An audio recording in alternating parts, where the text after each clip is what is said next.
Hello കൂട്ടുകാരെ, welcome back to my channel. ഇന്ന് ഞാൻ വന്നിരിക്കുന്നത് ഒരു കഥയുമായിട്ടാണ്. അപ്പോൾ കഥ നിങ്ങൾക്ക് ഇഷ്ടപ്പെട്ടാൽ തീർച്ചയായും ലൈക്ക് ചെയ്യണേ. അതുപോലെ തന്നെ നിങ്ങളുടെ വിലയേറിയ അഭിപ്രായങ്ങൾ കമൻറ്റ് രൂപത്തിൽ അറിയിക്കാനും മറക്കരുതേ. അപ്പോൾ നമുക്ക് കഥയിലോട്ട് പോകാം. കഥ വളപ്പൊട്ട്. കണ്ണു തുറന്നപ്പോൾ അവൾ കണ്ട കാഴ്ച തികച്ചും ഭയപ്പെടുത്തുന്നതായിരുന്നു. ചുറ്റും കൂരിരുട്ട്.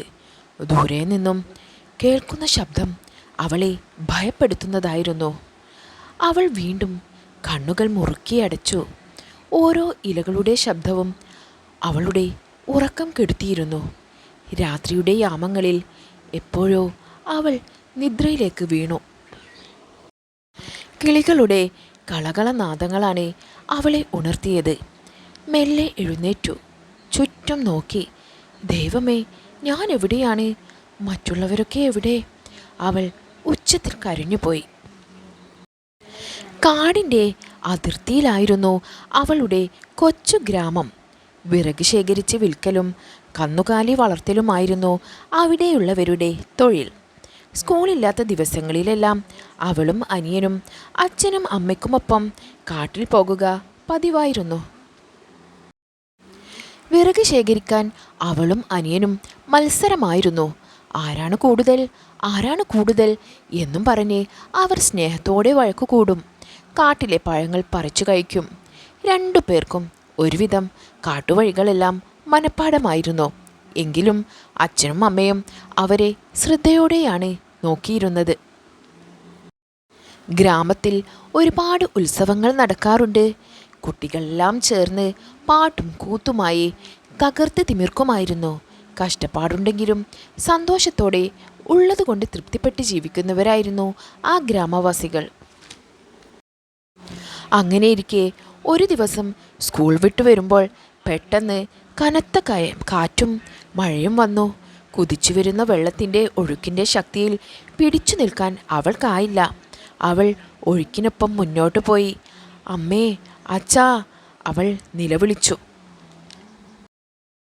മഴയുടെ ശബ്ദത്തിൽ അവളുടെ ആ വിളി അവളിൽ തന്നെ ഒതുങ്ങി നിന്നു.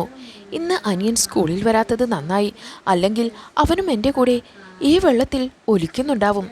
ജീവനു വേണ്ടി പോരാടുമ്പോഴും അവൾ ചിന്തിച്ചത് ഇങ്ങനെയായിരുന്നു. പിന്നെ കണ്ണു തുറന്നപ്പോഴാണ് താൻ കാടിനുള്ളിലാണെന്ന് അവൾക്ക് മനസ്സിലായത്. അച്ഛനും അമ്മയും എന്നെ കാണാനിട്ട് സങ്കടപ്പെടുന്നുണ്ടാകും. ദൈവമേ, എന്നെ ഇവിടുന്ന് രക്ഷിക്കണേ. അവൾ മുന്നോട്ട് നടന്നു. കാട്ടുവഴികളൊക്കെ അവൾക്ക് അറിയാമായിരുന്നിട്ടും അവിടം അവൾക്ക് വിചിത്രമായി തോന്നി. ഇനി എങ്ങോട്ട് പോകണം? വഴികൾ മൂന്നായി തിരിയുന്ന സ്ഥലത്തെത്തിയപ്പോൾ അവൾ സംശയപ്പെട്ടു നിന്നു.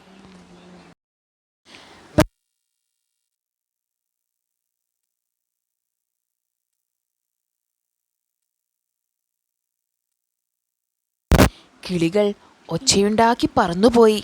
തൻ്റെ പേടി മാറ്റാൻ ആ കിളികളെങ്കിലും ഉണ്ടായിരുന്നെങ്കിലെന്ന് ഒരു നിമിഷം അവൾ ആശിച്ചു.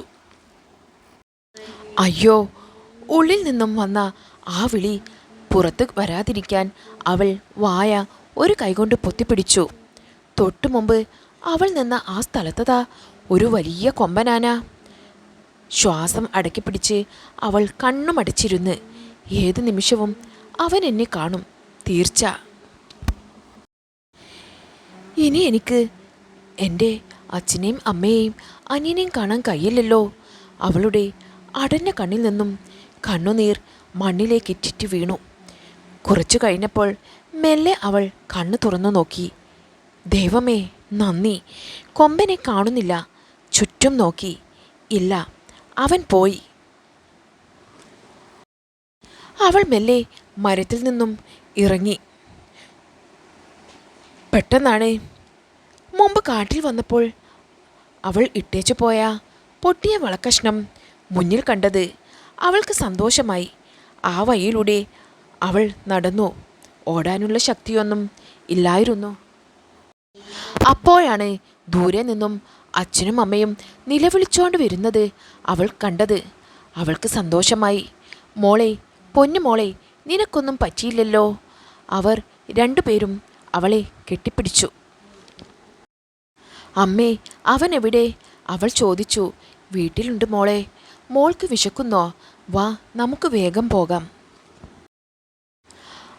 അച്ഛൻ്റെ തോളിൽ ഇരുന്ന് അമ്മയുടെ കയ്യിൽ പിടിച്ച് അവൾ വീട്ടിലേക്ക് പോയി.